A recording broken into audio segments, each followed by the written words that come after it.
ಎಲ್ಲರಿಗೂ ನಮಸ್ಕಾರ. ನಾನು ನಿಮ್ಮ science teacher Archana madam.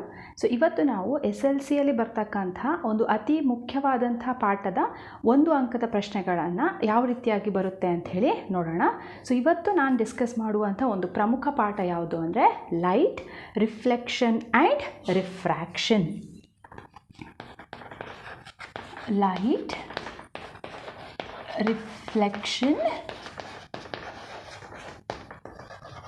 and refraction. ಬೆಳಕು, ಪ್ರತಿಫಲನ ಮತ್ತು ವಕ್ರೀಭವನ. ನಿಮಗೆ ಮೊದಲೇ ಗೊತ್ತಿರೋ ಹಾಗೆ ಈ ಬೆಳಕು ಈ ಚಾಪ್ಟ್ರಲ್ಲಿ ಏನು ಬರ್ತಕ್ಕಂಥ 2 ಪ್ರಾಪರ್ಟೀಸ್ ಇದೆ, ರಿಫ್ಲೆಕ್ಷನ್ ಮತ್ತು ರಿಫ್ರ್ಯಾಕ್ಷನ್, ಬೆಳಕಿನ 2 ಪ್ರಾಪರ್ಟಿ.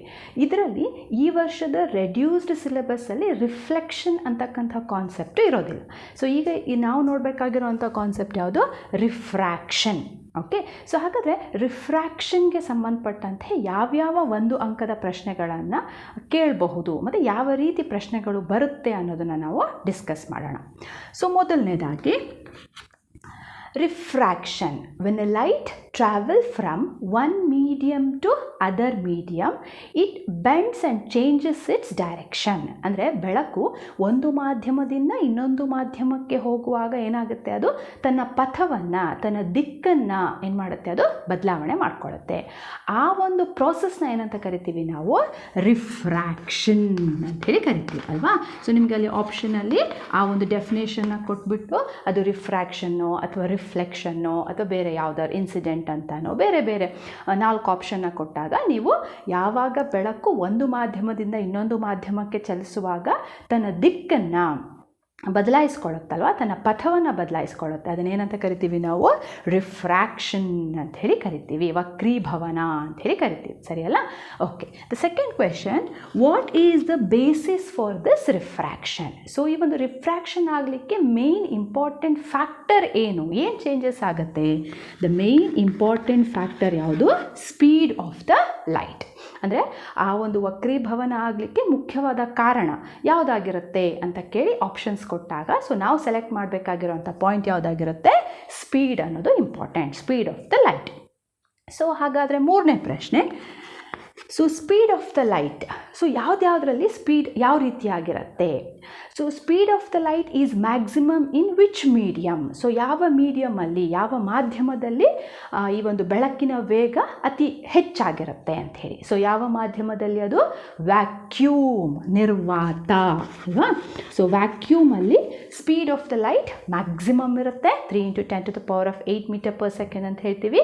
ಅದಾದ ನಂತರ ಏರ್ ಮೀಡಿಯಮ್ ಇರುತ್ತೆ, ನಂತರದಲ್ಲಿ ಮೇ ಬಿ ಗ್ಲಾಸ್ ಇರ್ಬೋದು ಅಥವಾ ವಾಟರ್ ಮೀಡಿಯಮಲ್ಲಿ. ಅಂದರೆ ಹೋಗ್ತಾ ಹೋಗ್ತಾ ಅದು ತನ್ನ ಸ್ಪೀಡ್ ಕಳ್ಕೊಳ್ಳುತ್ತೆ.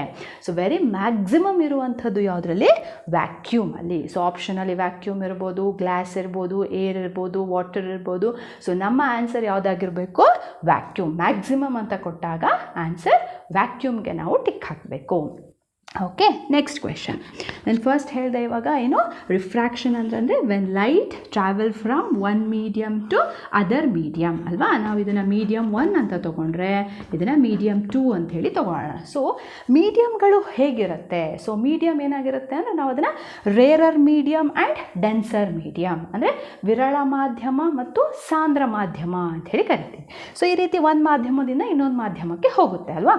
ಸೊ ಇದಕ್ಕೆ ಸಂಬಂಧಪಟ್ಟಂತೆ ಏನು question? when light travels from rarer medium to denser medium, so ಆ ಲೈಟ್ ಬೆಂಡ್ ಆಗುತ್ತೆ ಅಂತ ಗೊತ್ತಿದೆ. So bend towards on what side? So ಯಾವ ದಿಕ್ಕಿಗೆ ಬೆಳಕು ಬೆಂಡ್ ಆಗುತ್ತೆ?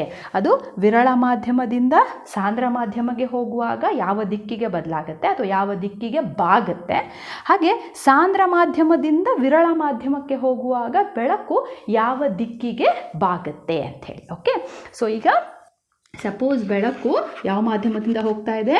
ರೇರರ್ ಮೀಡಿಯಮಿಂದ ಡೆನ್ಸರ್ ಮೀಡಿಯಮ್ಗೆ ಹೋಗ್ತಾ ಇದೆ. ರೇರರ್ ಅಂದರೆ ನಿಮ್ಗೆ ಗೊತ್ತಿದೆ ಯಾವುದಿದು? Air medium. ಡೆನ್ಸರ್ ಅಂದರೆ ಯಾವುದಿದು? ವಾಟರ್ ಮೀಡಿಯಮ್ ಅಲ್ವಾ. ಸೊ ರೇರರಿಂದ ಡೆನ್ಸರ್ಗೆ ಹೋಗುವಾಗ, ಅಂದರೆ ರೇರರಿಂದ ಡೆನ್ಸರ್ಗೆ ಬರುವಾಗ ಸೊ ಯಾವ ದಿಕ್ಕಿಗೆ ಬಾಗುತ್ತೆ? ಅದು ಟುವರ್ಡ್ಸ್ ದ ನಾರ್ಮಲ್, ಅಂದರೆ ಲಂಬದ ಕಡೆಗೆ ಬಾಗುತ್ತೆ ಅಲ್ವಾ. ಸೊ ಯಾವ ದಿಕ್ಕಿಗೆ ಬಾಗುತ್ತೆ? Towards the normal. ಆಪ್ಷನಲ್ಲಿ ನೋಡ್ಕೋಬೇಕು, towards the normal, away from the normal, ಅಂದರೆ ಲಂಬದ ಕಡೆಗೆ, ಲಂಬದಿಂದ ದೂರ, ಅಥವಾ ಲಂಬಕ್ಕೆ, ಯಾವ ಥರ ಆಪ್ಷನ್ಸ್ ಇರುತ್ತೆ ನೋಡಿ. ಸೊ ನಾವು ಅದು ಆನ್ಸರ್ ಈ ಒಂದು ಪ್ರಶ್ನೆಗಾದರೆ ಯಾವುದಕ್ಕೆ, when the light travels from rarer to denser. Rarer ಅಂದರೆ ವಿರಳದಿಂದ ಯಾವುದಕ್ಕೆ ಹೋಗಬೇಕು, ಡೆನ್ಸರ್, ಸಾಂದ್ರ ಮಾಧ್ಯಮಕ್ಕೆ ಹೋಗುವಾಗ ಯಾವ ಕಡೆಗೆ ವಾಲುತ್ತೆ ಅಥವಾ ಬಾಗುತ್ತೆ ಅಥವಾ ಬೆಂಡ್ ಆಗುತ್ತೆ, ಟುವರ್ಡ್ಸ್ ದ ನಾರ್ಮಲ್ ಅಂದರೆ ಲಂಬದ ಕಡೆಗೆ. ಓಕೆ, ಅದರ ಆಪೋಸಿಟ್ ಅಲ್ವಾ ಇನ್ನೊಂದು ಕ್ವೆಶನು ಯಾವುದು, when the light move from denser to rarer. ಡೆನ್ಸರಿಂದ ರೇರರ್, ಡೆನ್ಸರ್ ಅಂದರೆ ಇಲ್ಲಿ ವಾಟರಿಂದ ಗಾಳಿ ಮಾಧ್ಯಮಕ್ಕೆ ಹೋಗಬೇಕಾದ್ರೆ ಯಾವ ಕಡೆಗೆ ಬಾಗುತ್ತೆ ಅದು, it is away from the normal. Normal ಅಂದರೆ ಲಂಬದಿಂದ ದೂರ ಸಾಗುತ್ತೆ. Okay, away from the normal. So ಇದಕ್ಕೆ ಸಂಬಂಧಪಟ್ಟಂತೆ ಇನ್ನೊಂದು ಕ್ವೆಶನನ್ನು ಫ್ರೇಮ್ ಮಾಡ್ಬೋದು. ಏನು, ಸೊ ನಿಮ್ಗೆ ಗೊತ್ತಿದೆ ರೇರರಿಂದ ಡೆನ್ಸರ್ ಹೋಗುವಾಗ towards the normal and denser to rarer ಹೋಗಬೇಕಾದ್ರೆ ಅವೇ ಫ್ರಮ್ ದ ನಾರ್ಮಲ್. ಸ್ಪೀಡನ್ನು ಕ್ಯಾಲ್ಕುಲೇಟ್ ಮಾಡೋದಾದರೆ ಈಗ ಇವೆರಡು ಮಾಧ್ಯಮದಲ್ಲಿ ಎಲ್ಲಿ ಬೆಳಕು ತುಂಬ ಸ್ಪೀಡಾಗಿ ಹೋಗುತ್ತೆ, ಯಾವ ಮಾಧ್ಯಮದಿಂದ ಯಾವ ಮಾಧ್ಯಮಕ್ಕೆ ಹೋಗುವಾಗ ಸ್ಪೀಡಾಗಿ ಹೋಗುತ್ತೆ ಅಂದರೆ, ರೇರರಿಂದ ಡೆನ್ಸರ್ ಬರಬೇಕಾದ್ರೆ ಅದರ ಸ್ಪೀಡ್ ಏನಾಗುತ್ತೆ, ಸ್ವಲ್ಪ ಕಡಿಮೆ ಆಗ್ತದೆ. ಸೊ ಡೆನ್ಸರಿಂದ ರೇರರಿಗೆ ಹೋಗಬೇಕಾದ್ರೆ ಅದರ ಸ್ಪೀಡ್ ಏನಾಗುತ್ತೆ, ಸ್ವಲ್ಪ ಜಾಸ್ತಿ ಆಗ್ತದೆ. ಓಕೆ, ವೆಲ್ ನೆಕ್ಸ್ಟ್ ಕ್ವೆಶನ್, ನಾನು ನಿಮಗೊಂದು ಫಾರ್ಮುಲಾ ಕೊಡ್ತೀನಿ. That is sin I by sin R is equals to constant. Okay, ಅಂದರೆ ಇಲ್ಲಿ ಗೊತ್ತಿ ನಿಮಗೆ ಪತನ ಕೋನ ಹಾಗೂ ವಕ್ರೀಭವನ ಕೋನದ ಎರಡರದ್ದು ರಿಸಲ್ಟ್ ಏನಾಗಿರುತ್ತೆ, ಸ್ಥಿರಾಂಕ. ಕಾನ್ಸ್ಟ್ಯಾಂಟ್ ಅಂದರೆ ಸ್ಥಿರಾಂಕವಾಗಿರುತ್ತೆ. ಸೊ ಈ ಒಂದು ಸೂತ್ರವನ್ನು ಯಾರು ಹೇಳಿರೋದು, ಅಥವಾ ಈ ಸೂತ್ರವನ್ನು ಅಥವಾ ಈ ನಿಯಮವನ್ನು ಕೊಟ್ಟವ್ರು ಯಾರು, ಈ ನಿಯಮವನ್ನು ಕೊಟ್ಟವ್ರು ಯಾರು, ಸ್ನೆಲ್ಸ್ ಅಲ್ವಾ. ಸೊ ಇದು ಬೆಳಕಿನ ರಿಫ್ರಾಕ್ಷನ್ ಅಂತ ಏನು ಹೇಳ್ತೀವಲ್ಲ, ವಕ್ರೀಭವನದ ಸೂತ್ರ, ಇದು ನಿಯಮ. ಈ ನಿಯಮವನ್ನು ಕೊಟ್ಟವ್ರು ಯಾರು, ಸ್ನೆಲ್ಸ್ ಲಾ. ಓಕೆ, ಸೊ ಈ ಸೂತ್ರವನ್ನು ಕೊಟ್ಟು ನಿಮಗೆ ಆಪ್ಷನಲ್ಲಿ ಸ್ನೆಲ್ಸ್ ಲಾ ಅಂತನೋ ಓಮ್ಸ್ ಲಾ ಅಂತನೋ ಬೇರೆ ಬೇರೆ ವಿಜ್ಞಾನಿಗಳ ಹೆಸರು ಕೊಟ್ಟಾಗ ನಾವು ಈ ಸೂತ್ರವನ್ನು ನೋಡಿ, ಸೊ ಅದಕ್ಕೆ ನಾವು ಕರೆಕ್ಟಾದ ಆನ್ಸರ್ ಯಾವುದಾಗಿರುತ್ತೆ, ಸ್ನೆಲ್ಸ್ ಲಾ. ಓಕೆ, ಸೊ ಇದಕ್ಕೆ ಇನ್ನೊಂದು ರೀತಿಯಾದ ಕ್ವೆಶನ್ನು ನಾವು ಫ್ರೇಮ್ ಮಾಡ್ಬೋದು. ಯಾವ ರೀತಿ, 0 degree lesser than I lesser than 90 degree. So ಇದು ಕೂಡ ಈ ಒಂದು ಸಿದ್ಧಾಂತವೂ ಕೂಡ ಯಾವುದಕ್ಕೆ ಅಪ್ಲೈ ಆಗುತ್ತೆ, ಸ್ನೆಲ್ಸ್ ಲಾಗೆ ಅಪ್ಲೈ ಆಗ್ತದೆ. So sin I by sin R is equal to constant ಅಂತ ಕೊಟ್ಟರು, ಅದು ನಾವೇನು ಲೈಟಿನ ಎರಡನೇ ಪ್ರಾಪರ್ಟಿ ರಿಫ್ರಾಕ್ಷನ್ ನೋಡ್ತೀವಲ್ಲ, ರಿಫ್ರಾಕ್ಷನಿನ ಒಂದು ಲಾ, ಅದು ಎರಡನೇ ಲಾ, ಅದನ್ನು ಸ್ನೆಲ್ಸ್ ಅವ್ರು ಹೇಳಿದರು. ಇದಕ್ಕೆ ಇನ್ನೊಂದು ರೀತಿಯಲ್ಲೂ ಏನು ಹೇಳ್ಬೋದು ಅಂದರೆ, 0 ಡಿಗ್ರಿ ಲೆಸ್ಸರ್ ದ್ಯಾನ್ I ಅಂದರೆ ಇನ್ಸಿಡೆಂಟ್ ರೇ, ಪತನ ಕೋನ, ಲೆಸ್ಸರ್ ದ್ಯಾನ್ 90 ಡಿಗ್ರಿ. ಈ ಒಂದು ಸಿದ್ಧಾಂತವನ್ನು ಕೂಡ ಯಾರು ಕೊಟ್ಟಿದ್ದು, ಸ್ನೆಲ್ಸ್ ಅವರೇ ಕೊಟ್ಟಿರೋದು. ಓಕೆ, ಸೊ ಇದಿಷ್ಟು ಫಸ್ಟ್ ಹಾಫಲ್ಲಿ ಅಂದರೆ ರಿಫ್ರಾಕ್ಷನ್ ಬಗ್ಗೆ ನಾವು ತಿಳ್ಕೊಂಡಿರುವಂಥದ್ದು. ರಿಫ್ರಾಕ್ಷನ್ ಮೀನಿಂಗ್ ಗೊತ್ತಿದೆ, light travels from one medium to another medium, it bends and changes its direction. So ಈ ರಿಫ್ರಾಕ್ಷನ್ ಡಿಪೆಂಡ್ಸ್ ಆಗಿರೋದು ಯಾವ ಒಂದು ಬೇಸಿಕ್ ಫಿಸಿಕಲ್ ಕ್ವಾಂಟಿಟಿ ಮೇಲೆ, speed. Okay, so speed of the light is maximum in the case of a vacuum. Then light ರೇರರಿಂದ ಡೆನ್ಸರ್ಗೆ ಹೋಗ್ಬೇಕಾದ್ರೆ it bends towards the normal and it speed is less. ಹಾಗೆಯೇ ಡೆನ್ಸರಿಂದ ರೇರರ್ಗೆ ಹೋಗಬೇಕಾದ್ರೆ it bends away from the normal and it speed is more. So sin I by sin R is equals to constant. So ಈ ಲಾವನ್ನು frame ಮಾಡಿದವ್ರು ಯಾರು, ಸ್ನೆಲ್ಸ್.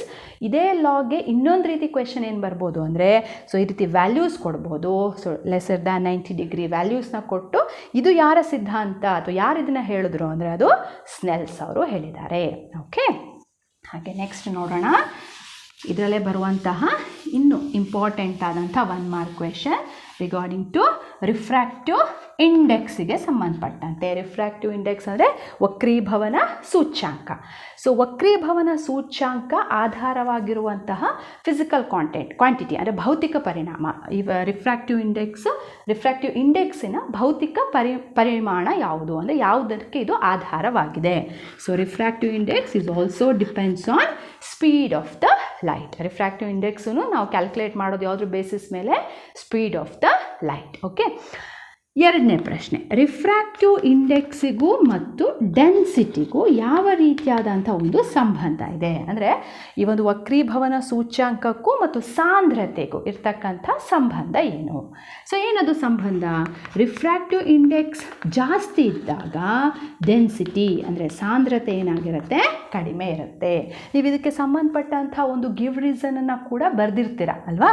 ಯಾವುದದು? Kerosene example ಇಟ್ಕೊಂಡು, ಅಂದರೆ ಕೆರೋಸಿನಿನ ಅಲ್ಲೊಂದು ಟೇಬಲ್ ಕೊಟ್ಟಿದ್ದಾರೆ, ರಿಫ್ರಾಕ್ಟಿವ್ ಇಂಡೆಕ್ಸ್ಗಳ ಟೇಬಲ್ ಕೊಟ್ಟಿದ್ದಾರೆ. ಯಾವ ಯಾವ ವಸ್ತುವಿನಲ್ಲಿ ರಿಫ್ರಾಕ್ಟಿವ್ ಇಂಡೆಕ್ಸ್ ಹೇಗಿರುತ್ತೆ, ವಾಟ್ರಲ್ಲಿ ಹೇಗಿರುತ್ತೆ, ಗ್ಲಾಸಲ್ಲಿ ಹೇಗಿರುತ್ತೆ, ಡೈಮಂಡಲ್ಲಿ ಹೇಗಿರುತ್ತೆ, ಟರ್ಪೆಂಟೈನಲ್ಲಿ ಹೇಗಿರುತ್ತೆ, ಕೆರೋಸಿನಲ್ಲಿ ಹೇಗಿರುತ್ತೆ ಅಂತ ಕೊಟ್ಟಿದ್ದಾರೆ.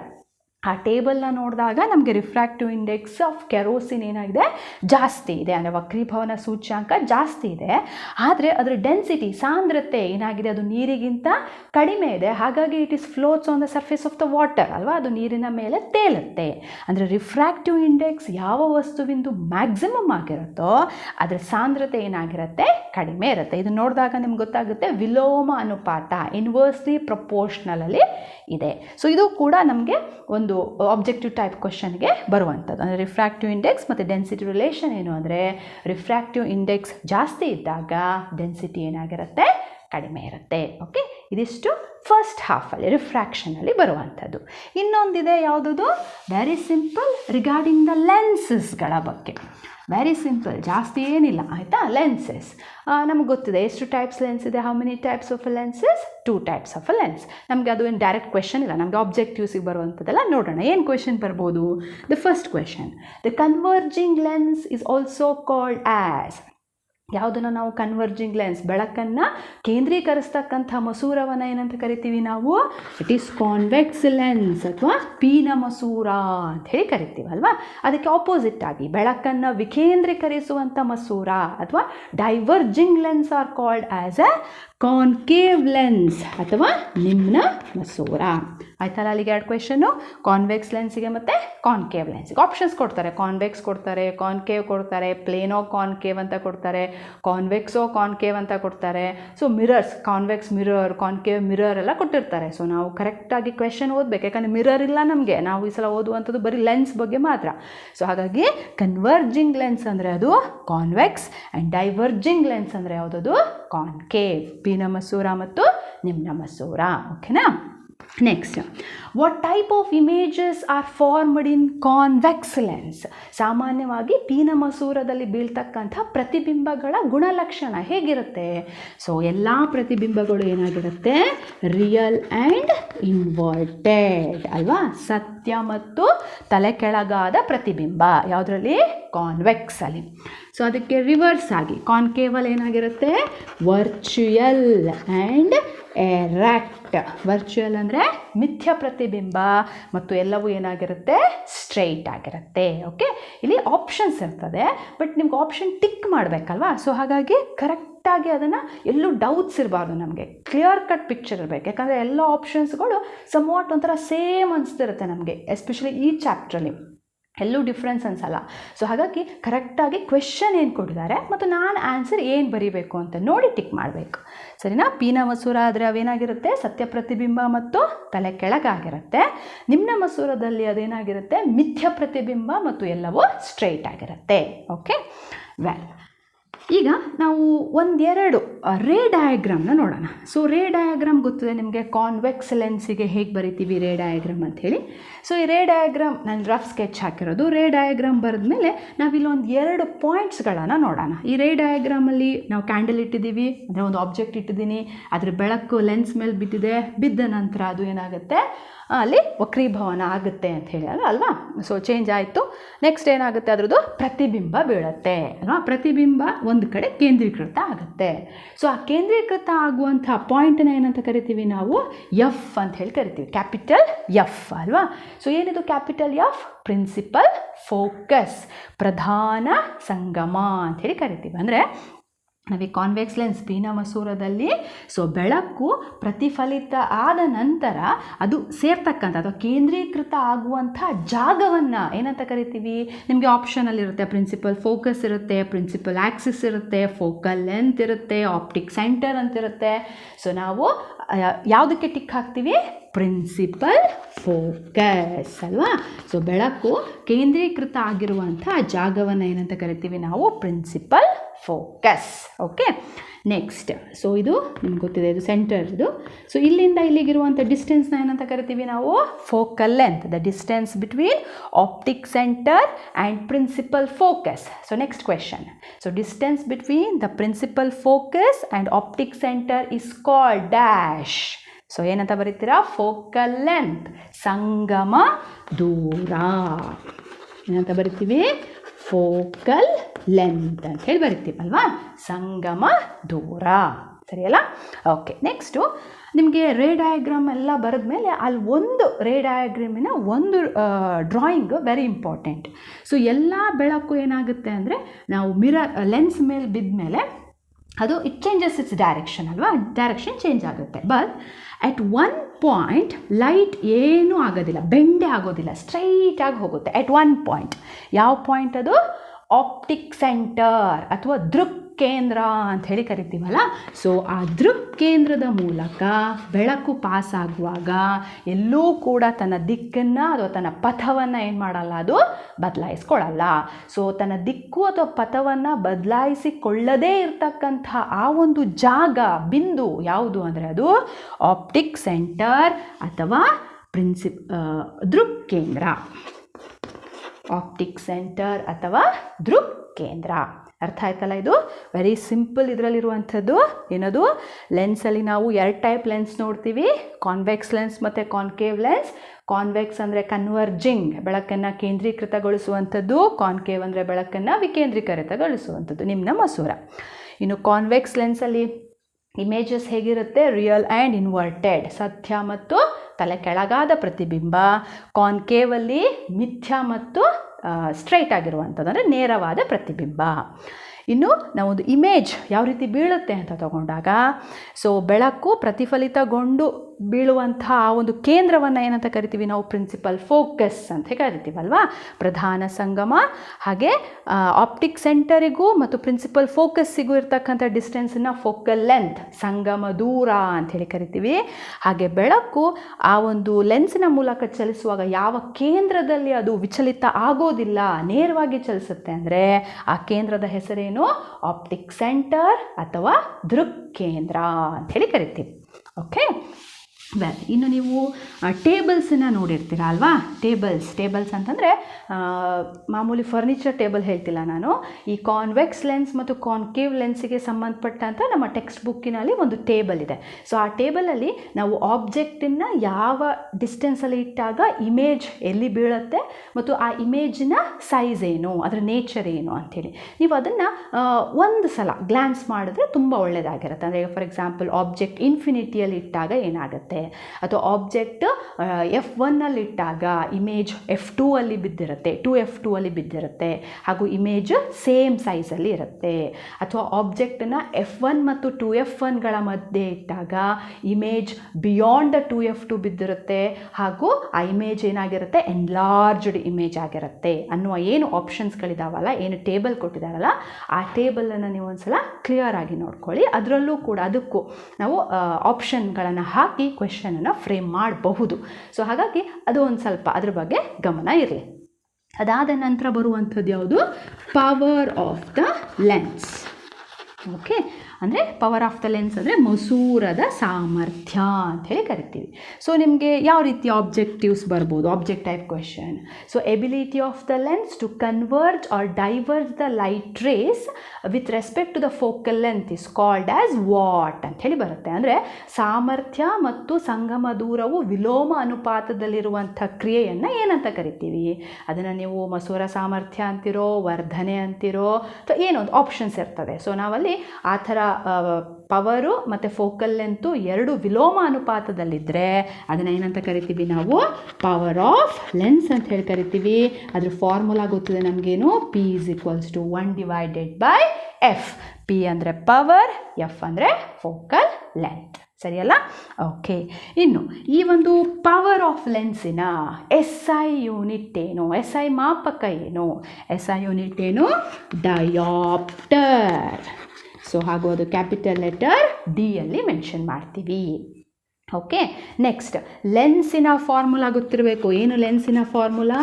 1/f = 1/v - 1/u.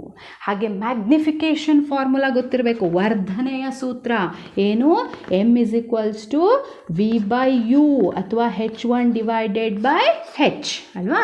ಸೊ ಈ ಮೂರು ಫಾರ್ಮುಲಾಸ್ಗಳು ಈ ಒಂದು ಚಾಪ್ಟ್ರಲ್ಲಿ ಅತಿ ಮುಖ್ಯವಾದ ಫಾರ್ಮುಲಾ. ಪವರ್ ಫಾರ್ಮುಲಾ ಅಂದರೆ ಮಸೂರ ಸಾಮರ್ಥ್ಯದ ಫಾರ್ಮುಲಾ, ಹಾಗೂ ಲೆನ್ಸ್ ಅಂದರೆ ಮಸೂರದ ಫಾರ್ಮುಲಾ, ಹಾಗೂ ವರ್ಧನೆಯ ಫಾರ್ಮುಲಾ. ಇದು ಅತ್ಯಂತ ಮುಖ್ಯವಾಗಿ ಬರುವಂಥದ್ದು. ಸರಿಯಲ್ಲ? ಓಕೆ.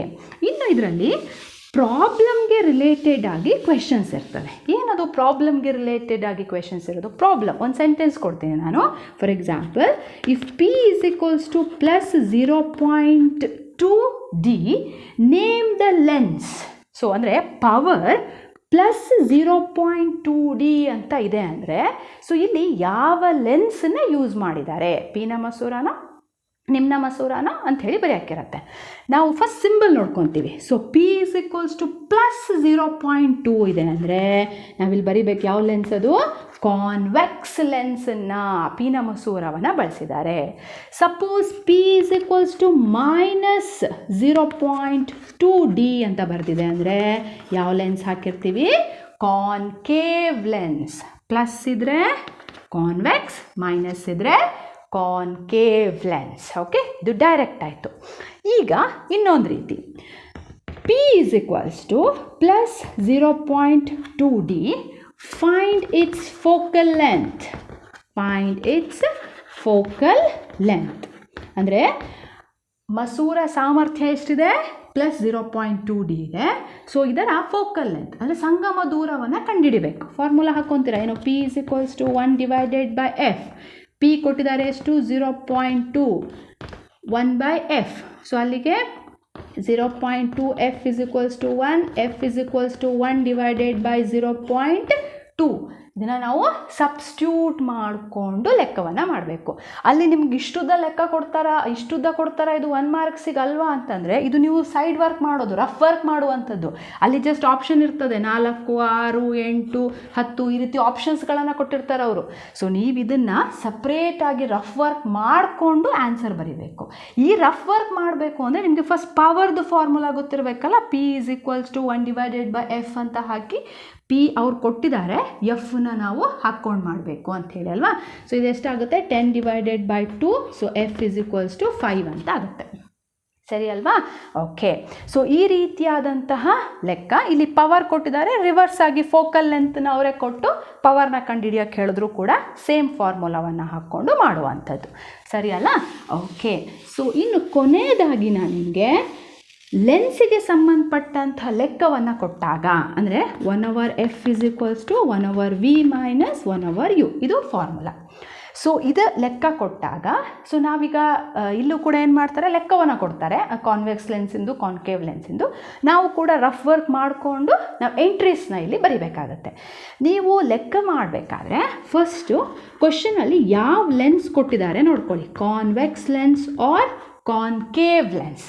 ಮೊದಲನೇದಾಗಿ ಅದು ಪಿನ ಮಸೂರನ ಅಥವಾ ನಿಮ್ನ ಮಸೂರನ ಅಂಥೇಳಿ ನೋಡ್ಕೋಬೇಕು. ನಂತರ ನಿಮ್ಗೆ ಗೊತ್ತಿದೆ ಇದು ಕಾನ್ವೆಕ್ಸ್ ಲೆನ್ಸು, ಇದು ಕಾನ್ಕೇವ್ ಲೆನ್ಸ್ ಅಲ್ವಾ. ಸೊ ಕಾನ್ವೆಕ್ಸ್ ಲೆನ್ಸಲ್ಲಿ ಆಬ್ಜೆಕ್ಟ್ ಲೆಫ್ಟ್ ಸೈಡಿಗೆ ಇಟ್ಟಿರ್ತೀವಿ, ಹಾಗಾಗಿ ಯು ಏನು ತೊಗೊತೀವಿ ನಾವು? ಯಾವಾಗಲೂ ಯುನ ಮೈನಸ್ಸಲ್ಲಿ ತೊಗೋಬೇಕು. ವ್ಯಾಲ್ಯೂಸ್ ಅವರು ಪ್ಲಸ್ ಮೈನಸ್ ಏನೂ ಕೊಟ್ಟಿರೋದಿಲ್ಲ, ಅವ್ರು ಜಸ್ಟ್ ವ್ಯಾಲ್ಯೂಸ್ ಕೊಟ್ಟಿರ್ತಾರೆ. U = ಅಂದರೆ ಆಬ್ಜೆಕ್ಟ್ ಡಿಸ್ಟೆನ್ಸ್ ಅಥವಾ ಆಬ್ಜೆಕ್ಟ್ ಎಷ್ಟಿರುತ್ತೆ? 10 ಸೆಂಟಿಮೀಟರ್ ಇರ್ತದೆ, ಇಮೇಜ್ ಇಷ್ಟಿರುತ್ತೆ. ಸೊ ಫೋಕಲ್ ಲೆಂತನ್ನು ಕಂಡುಹಿಡೀರಿ, ಸಂಗಮ ದೂರ ಕಂಡುಹಿಡೀರಿ ಅಂತ.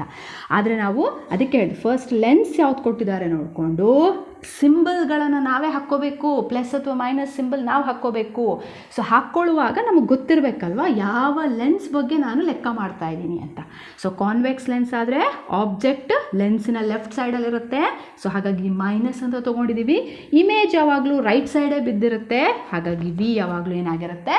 ಪ್ಲಸ್ ಇರುತ್ತೆ. ಓಕೆ, ಬಟ್ ಇಲ್ಲಿ ಹಾಗಲ್ಲ. ಸೊ ಇಲ್ಲಿ ಆಬ್ಜೆಕ್ಟು ಮೈನಸ್ ಆಗಿರುತ್ತೆ.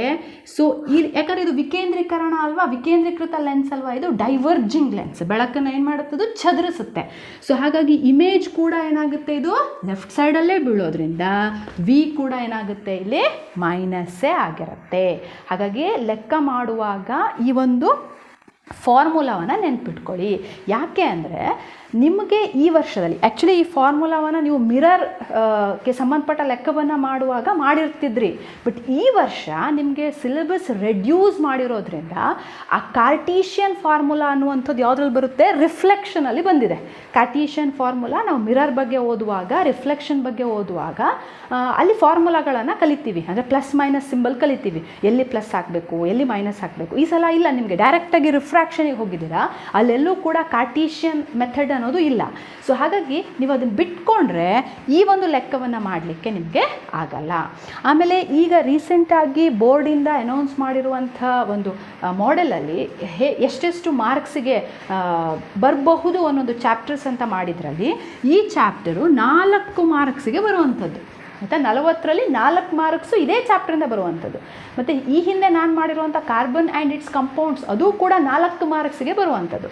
ಹಾಗಾಗಿ ನಮಗೆ ಒಂದೊಂದು ಮಾರ್ಕ್ಸು ಇಂಪಾರ್ಟೆಂಟ್ ಆಗಿರುತ್ತೆ. ಗ್ರೇಡಿಂಗ್ ನಿಮಗೆ ಒಳ್ಳೆ ಗ್ರೇಡ್ ಬರಬೇಕು ಅಂತಂದರೆ ಸೊ ಪ್ರತಿಯೊಂದು ಪಾಯಿಂಟ್ಸ್ ಇದೇನು ಕಷ್ಟ ಇದೆ ಬಿಟ್ಬಿಡು ಅಲ್ಲ. ಸೊ ಹಾಗಾಗಿ ಇದನ್ನು ಕೂಡ ನೀವು ಕರೆಕ್ಟಾಗಿ ನೋಡ್ಕೋಬೇಕಾಗಿರುತ್ತೆ. ಸೊ ಇದಿಷ್ಟನ್ನು ನೀವು ಅರ್ಥ ಮಾಡಿಕೊಂಡ್ರೆ ಈ ಚಾಪ್ಟ್ರಲ್ಲಿ ಈಸಿಯಾಗಿ ಸಿಂಪಲ್ಲಾಗಿ ನೀವು ಸ್ಕೋರನ್ನು ಮಾಡಬಹುದು. ಜಾಸ್ತಿ ಏನು ತಲೆ ಕೆಡಿಸ್ಕೊಳ್ಳುವಂಥದ್ದು ಇರೋದಿಲ್ಲ ಅಂತ. ಇನ್ನೂ ಏನಾದರೂ ಡೌಟ್ಸ್ ಇತ್ತು ಅಂದರೆ, ಅರ್ಥ ಆಗಿಲ್ಲ ಯಾವುದಾದ್ರೂ ಕಾನ್ಸೆಪ್ಟ್ಸ್ ಅಂತಂದರೆ ನನಗೆ ಕಮೆಂಟ್ ಸೆಕ್ಷನಲ್ಲಿ ಹಾಕಿ ನಾನು ನಿಮಗೆ ಕ್ಲಿಯರ್ ಮಾಡಿಕೊಡ್ತೀನಿ. ಸೊ ನೆಕ್ಸ್ಟ್ ಕ್ಲಾಸಲ್ಲಿ ಮತ್ತೊಂದು ಸಿಲೆಬಸ್, ಮತ್ತೊಂದು ಚಾಪ್ಟರ್ನ ನಾನು ನಿಮ್ಮ ಮುಂದೆ ತರ್ತೀನಿ. ಸೊ ಅಲ್ಲಿ ತನಕ ಎಲ್ಲರಿಗೂ ಧನ್ಯವಾದ.